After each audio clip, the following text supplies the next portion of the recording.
होत असलेल्या विद्रोही साहित्य संमेलनाचे नियोजित अध्यक्ष आणि महाराष्ट्रामध्ये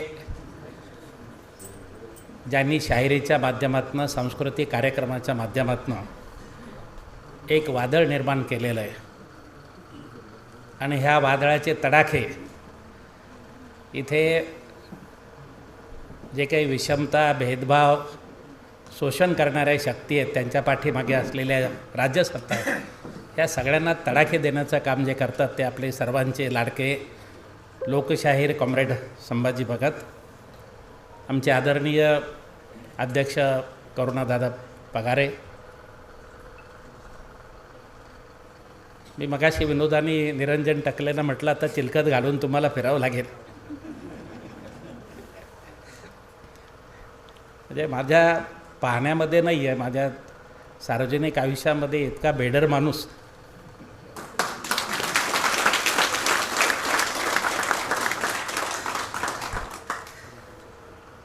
की ज्यांनी संबंध महाराष्ट्रामध्ये नव्हे तर जगामध्ये ह्या मोदी आणि ही सगळीची चौकडी आहे यांच्याविरुद्ध एक हाती युद्ध पुकारलेलं आहे असं आपल्याला म्हणू शकतो. असे निरंजनजी टकले, आमचे ज्येष्ठ सहकारी जयंतराव खडताळे, राजू देसले, विजय बागुल, आमच्या सहकारी कॉम्रेड श्यामला चव्हाण, समोर बसलेले सर्वच चळवळीतले सहकारी आहेत. वेगवेगळ्या चळवळीमध्ये आपण एकत्र काम करत आलेलो आहोत. कॉम्रेड संभाजी भगत यांचा सत्कार घेण्याबद्दल बऱ्याच दिवसापासून चर्चा चालू होती. आम्ही वाट बघत होतो कोणीतरी पुढाकार घेईल. आम्ही वेगवेगळ्या उद्योगामध्ये रोजच चालू असतो त्यामुळे आम्ही म्हणत होतो कोणी पुढाकार घेईल तर आपण त्यांना हे करूया. परंतु शेवटी आपल्या कार्यकर्त्यांना पुढाकार घेतला आणि हा कार्यक्रम आयोजित केलेला आहे. आज आपल्याला संभाजी भगत यांना ऐकायचं आहे. म्हणजे मी त्यांना खूप वेळेला ऐकलेलं आहे पण पुन्हा पुन्हा ऐकावं वाटणारं असं हे व्यक्तिमत्व आहे. आणि आम्हाला खूप आनंद आहे, नाशिककरांना खूप आनंद आहे, नाशिकच्या परिवर्तनवादी चळवळीतील सगळ्या सहकाऱ्यांना खूप आनंद आहे की कॉम्रेड संभाजी भगत आज इथं आलेत. त्यांचा एक कौटुंबिक स्वरूपाचा अत्यंत स्नेहभावाचा सत्कार आपण इथं करतो आहे. आमच्या कॉम्रेडबद्दल आम्हाला अभिमान आहे की विद्रोही साहित्य संमेलनाचे ते अध्यक्ष झालेले. ते एक नवीन मांडणी, एक नवीन दिशा हे महाराष्ट्राच्या साहित्य विश्वाला, सांस्कृतिक विश्वाला नक्की देणार आहेत याच्याबद्दल कोणाच्याही मनामध्ये शंका नाही आहे. मी आपला जास्त वेळ घेणार नाही आहे, मी नाशिकमध्ये नियमित बोलत राहतो. परंतु कॉम्रेड संभाजी भगत यांना नाशिक माहितीच आहे. त्यांना इथं आपण काय काय चळवळी करतो, काय संघर्ष करतो, कोणाकोणाशी संघर्ष करतो हे गोदाकाठचं नाशिक जरी असलं आणि इथे सध्या मंत्र्यांचा प्रभाव जरी वाढलेला असला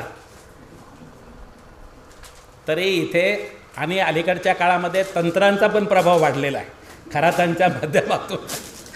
असं जरी असलं तरीसुद्धा ही यंत्रभूमी आहे, कष्टकऱ्यांची भूमी आहे, शेतकरी कामगारांची भूमी आहे आणि लढ्याचा प्रचंड वारसा असलेली ही नाशिक शहर आहे. त्यामुळे सगळ्या संघर्षामध्ये सातत्यानं आघाडीवर राहणारं शहर आहे. ह्या संबंध जिल्हा आहे आणि मोठी परंपरा आहे. हे आपल्या DNA काही आपोआप आलेलं नाही आहे. गोदावरीच्या पाण्यातनं ते आलं असेल किंवा वातावरणातनं आलं असेल. परंतु मला माहिती आहे की आणि आपल्याला याची जाणीव आहे की आमच्या सामाजिक चळवळीचा जो संबंध इतिहास आहे त्याच्यातनं आपले DNA घडलेले आहेत. त्यामुळं कॉम्रेड संभाजी भगत यांना मी सांगू इच्छितो की संबंध ह्या नाशिकच्या पश्चिम पट्ट्यामध्ये जी आदिवासींची चळवळ झाली, गुलामगिरीची परिस्थिती होती, लंगोटीवर आदिवासी फिरत होता.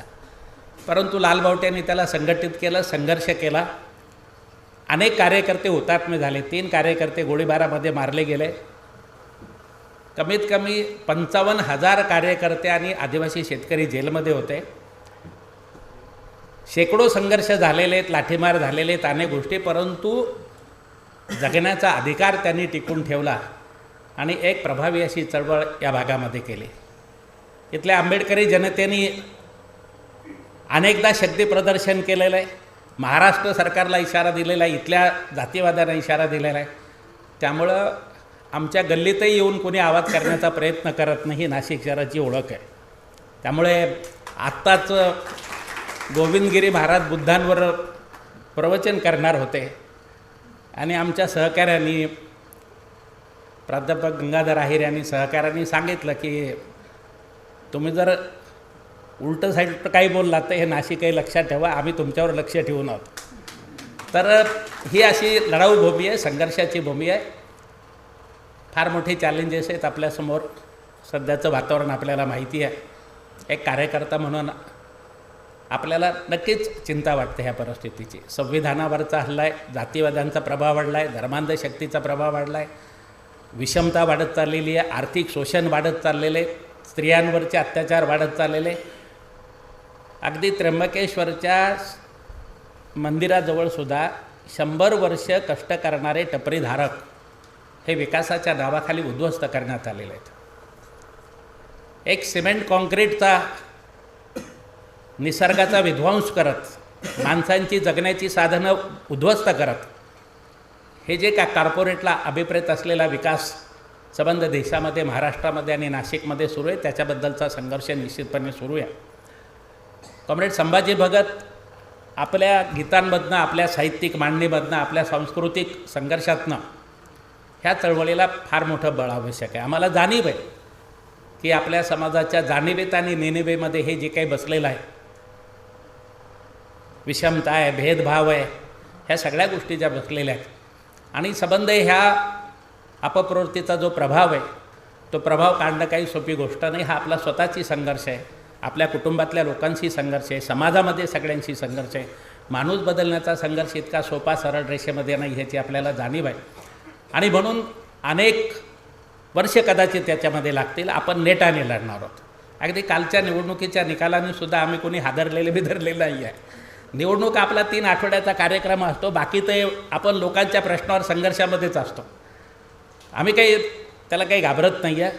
परंतु निश्चितपणे की चॅलेंज, आव्हान फार मोठं आहे आणि त्या आव्हानाच्या विरुद्ध संघटन निर्माण करण्याचं, संघर्ष करण्याचं आणि ह्या शक्तींचा पाडाव करण्याची दुर्दम्य इच्छासुद्धा नाशिककरांमध्ये आहे.